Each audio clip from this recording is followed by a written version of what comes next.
आज के टाइम में सेविंग्स अकाउंट खोलना तो इजी है, लेकिन उसके साथ आने वाले हिडन बैंक चार्जेस को समझना बहुत जरूरी है। काफी लोगों को पता ही नहीं चलता कि उनके अकाउंट से चुपके चुपके कितने पैसे कट रहे हैं। इसलिए आज इस वीडियो में हम डिस्कस करेंगे हिडन बैंक चार्जेस, उनके इम्पैक्ट और कैसे आप उनसे बच सकते हैं।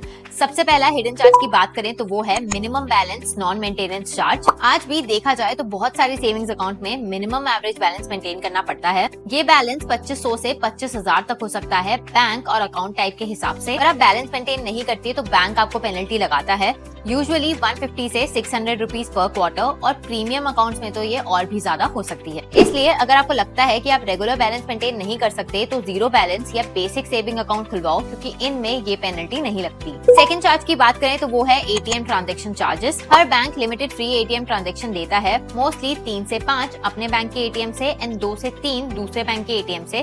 इस लिमिट के ऊपर अगर आप कैश विड्रॉल करते हो तो आपको 20 से 25 रुपए की पेनल्टी लगती है एंड नॉन फाइनेंशियल ट्रांजैक्शन जैसे बैलेंस इंक्वायरी पर 8 से 10 रुपए लगते हैं। इसलिए आपको अपने एटीएम से कैश निकालने की प्लानिंग करनी चाहिए ताकि आप फ्री लिमिट के अंदर रहो। एंड अगर आपकी ज्यादा ही ट्रांजैक्शन है तो उसके लिए यूपीआई, डिजिटल पेमेंट्स या नेट बैंकिंग का यूज करो। थर्ड है SMS alert and communication charges.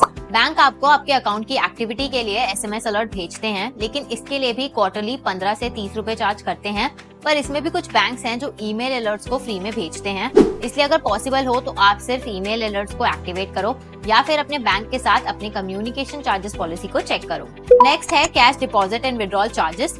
Home branch पर छोटे कैश डिपॉजिट या विड्रॉल्स फ्री होते हैं, लेकिन एक सर्टेन लिमिट के बाद, जैसे कि 4 ट्रांजैक्शंस पर मंथ के बाद, ये हर एक एक्स्ट्रा ट्रांजैक्शन पे 50 से 150 रुपए चार्ज करते हैं। एंड अगर आप एक दिन में 2 लाख या उससे ज्यादा का कैश डिपॉजिट या विड्रॉल करते हो तो भी आपको एक्स्ट्रा चार्ज लगता है एंड आपको अपनी पैन डिटेल्स भी देनी पड़ सकती हैं। इसलिए कैश ट्रांजैक्शंस को लिमिट करो एंड बड़े ट्रांजैक्शंस के लिए डिजिटल चैनल्स का यूज करो। फिफ्थ है account statement and passbook charges. Physical statement या डुप्लीकेट पासबुक लेने पर भी 50 से 100 रुपए चार्ज लगता है।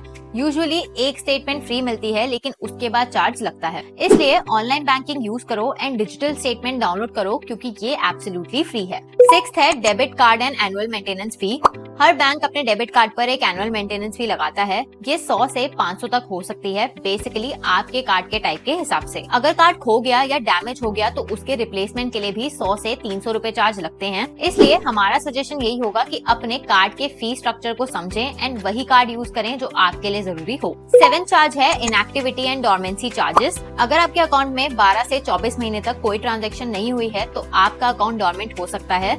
रीएक्टिवेट करवाने पर 100 से 200 रुपए चार्ज लग सकते हैं एंड कुछ बैंक्स में तो इनएक्टिविटी फीस भी लेते हैं। इसलिए हर महीने एक छोटा ट्रांजैक्शन कर लो ताकि आपका अकाउंट एक्टिव रहे एंड आपको ये अननेसेसरी चार्जेस ना लगे। अब 8th चार्ज की बात करें तो वो है cheque book, cheque bounce end fund transfer charges. अब चेक बुक में फ्री लीव के बाद 2 से 5 रुपए पर लीव चार्ज लगता है एंड चेक बाउंस में अगर आपका चेक बाउंस हो गया हो तो आपको पेनल्टी लगती है 150 से 500 रुपए तक। फंड ट्रांसफर में यूपीआई मोस्टली फ्री है, लेकिन आरटीजीएस, एनईएफटी, आईएमपीएस में चैनल और अमाउंट के हिसाब से चार्जेस लग सकते हैं। तो बेटर यही होगा कि आप डिजिटल पेमेंट्स का यूज करो और अपने चेक यूसेज को ट्रैक करो। 9th है foreign transaction and currency conversion fee. अगर आप इंटरनेशनल डेबिट कार्ड यूज करते हो या फिर फॉरेन करेंसी में ट्रांजैक्शन करते हो तो इस पे भी 2 से 3% कन्वर्जन चार्ज लगता है एंड इसके अलावा फ्लैट फी भी हो सकती है। एंड लास्टली 10th चार्ज है अदर एडमिनिस्ट्रेटिव चार्जेस।